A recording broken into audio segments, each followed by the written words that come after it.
नमस्कार श्रोताओं। एक वन में मदोत्कट नाम का एक सिंह रहता था। उसके बाघ, गिद्दड़ और कोए जैसे कई साथी थे। ये दिन रात सिंह की सेवा करते और सिंह के जो मारे हुए शिकार थे उनके अवशेष से अपना पेट भरते थे। एक दिन एक ऊंट कहीं से भटकता हुआ उस वन में आ गया। जब सिंह की दृष्टि उस ऊंट पर पड़ी तो उसने अपने साथियों से पूछा कि ये कौन सा जीव है। हमने पहली बार ऐसा जीव अपने वन में देखा है। यह वन्य प्राणी है या ग्राम का कोई और अन्य प्राणी है? कौवे ने इस प्रश्न का उत्तर देते हुए सिंह को बताया कि वनराज, यह ऊंट है और यह एक ग्राम में जीव है। भाग्य इसे अपना भोजन बनाकर ही यहां पर लाया है। आप इसे मारकर खा जाइए। नहीं, मैं ऐसा नहीं करूंगा, शेर ने कहा। यह तो हमारा अतिथि है। अतिथि को मैं कैसे मार सकता हूं? यह तो पाप होगा। मैं उसे अभयदान देता हूं। जाओ, उसे आदरपूर्वक मेरे पास लेकर आओ। मैं उससे मिलना चाहता हूं। शेर ने कौवे को आदेश दिया। कौवा कुछ अपने साथियों के साथ ऊंट के पास गया और उसे शेर का संदेश सुनाते हुए बोला कि मित्र, वनराज सिंह ने तुम्हें अभयदान प्रदान किया है। वन के राजा होने के नाते वे तुमसे मिलना चाहते हैं। अभयदान की बात सुनकर ऊंट कौवे और उसके अन्य साथियों के साथ सिंह के पास आ गया। सिंह ने उससे परिचय और वन में आने का कारण पूछा तो ऊंट दुखी होकर बोला कि महाराज, मेरा नाम कथनक है। मैं अपने साथियों संग भ्रमण करते हुए वन में पहुंचा और उनसे बिछुड़ गया। अब मैं यहां अकेला रह गया हूं। उसे दुखी देख सिंह ने धीरज बंधाते हुए बोला कि कथनक, तुम हमारा आतिथ्य स्वीकार करो। इस वन में जहां चाहे विचरण करो और हरी भरी घास का सेवन करो। कथनक शेर की आज्ञा का पालन करके वहीं रहने लगा। हरी भरी घास खाकर वह कुछ ही दिनों में हष्ट पुष्ट हो गया। बाघ, गिद्दड़, सियार आदि वन्य जीव जब भी उसे देखते उनकी लार टपकने लगती, किंतु वे वन के राजा सिंह के आदेश के समक्ष विवश थे। एक दिन कहीं से एक जंगली हाथी वन में आ गया। अपने साथियों की रक्षा के लिए सिंह को उससे युद्ध करना पड़ा। दोनों के मध्य घमासान युद्ध हुआ। युद्ध के दौरान हाथी ने सिंह को उठाकर जमीन पर पटक दिया और अपने नुकीले दांत उसके शरीर में गड़ा दिए। किसी तरह सिंह युद्ध में विजयी हो गया, किंतु वह बुरी तरह घायल था। घायल अवस्था में उसके लिए शिकार पर जाना मुश्किल हो गया, जिससे वह स्वयं तो भूखा रहने लगा, साथ ही उसके साथी अनुचर जो उसके शिकार के अवशेष से अपना पेट भरते थे, वे भी भूखे रहने लगे।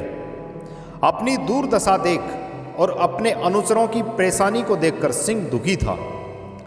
एक दिन उसने अपने अनुचरों की सभा बुलाई। सभा में सबको संबोधित करते हुए बोला कि अनुचरों, मेरी अवस्था से आप सभी अवगत हो।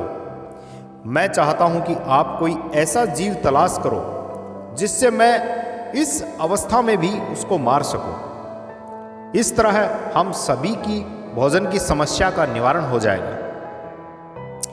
सिंह की आज्ञा पाकर सभी अनुचर विभिन्न दिशाओं में शिकार की तलाश में गए, किंतु किसी के हाथ कुछ ना लगा।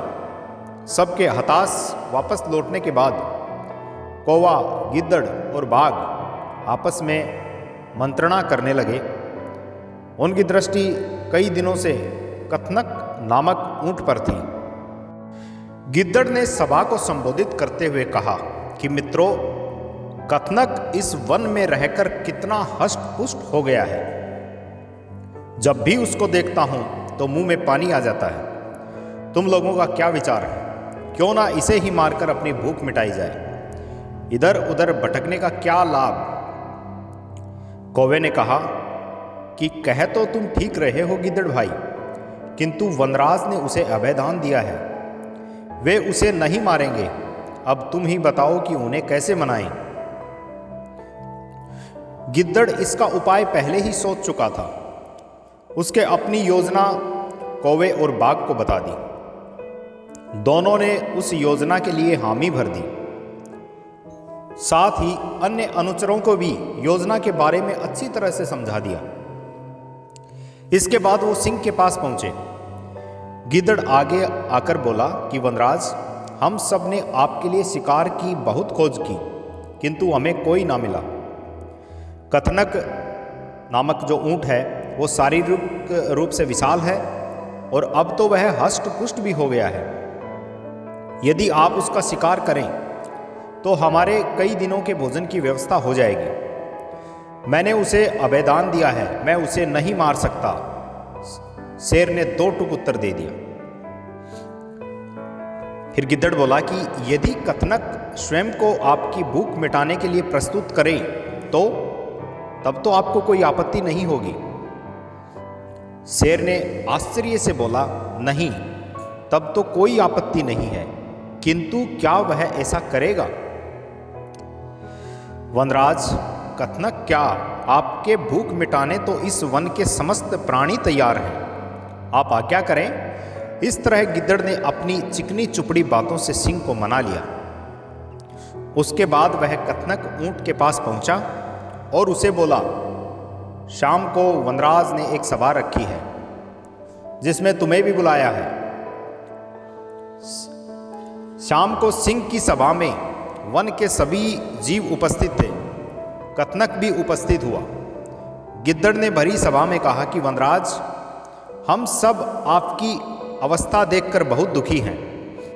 आज हम सभी यहाँ उपस्थित हुए हैं ताकि आपके भोजन के लिए स्वयं को समर्पित कर सकें।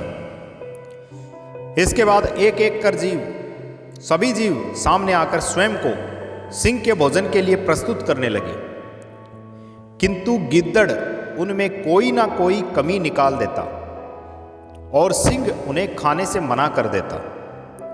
इस तरह किसी को छोटा, किसी के शरीर पर बाल, किसी के तेज नाखून होना आदि बहाने बताकर गिद्दड़ उन्हें बचाता रहा। जब कथनक की बारी आई और उसने देखा कि सारे जीव स्वयं को सिंह के सामने प्रस्तुत कर रहे हैं और सिंह किसी को भी नहीं मार रहा, तो सबकी देखा देखी उसने भी स्वयं को सिंह के सामने प्रस्तुत कर दिया।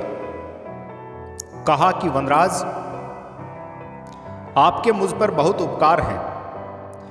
अब जब आपको आवश्यकता आ पड़ी है तो मैं स्वयं को आपके समक्ष प्रस्तुत करता हूं। कृपया मुझे मारकर अपनी भूख मिटा लीजिए। कथनक को विश्वास था कि अन्य जीवों की तरह सिंह उसको नहीं मारेगा, किंतु जैसे ही कथनक की बात पूरी हुई, गिद्दड़ और बाघ उस पर टूट पड़े और उसे मार डाला। इस कहानी से हमें सीख मिलती है कि लोगों की चिकनी चुपड़ी बातों में कभी नहीं आना चाहिए। स्वामी जब बुद्धिहीन हो और उसके साथी चालाक हों, धूर्त हों, तो चौकन्ना और सावधान रहना आवश्यक है। धन्यवाद।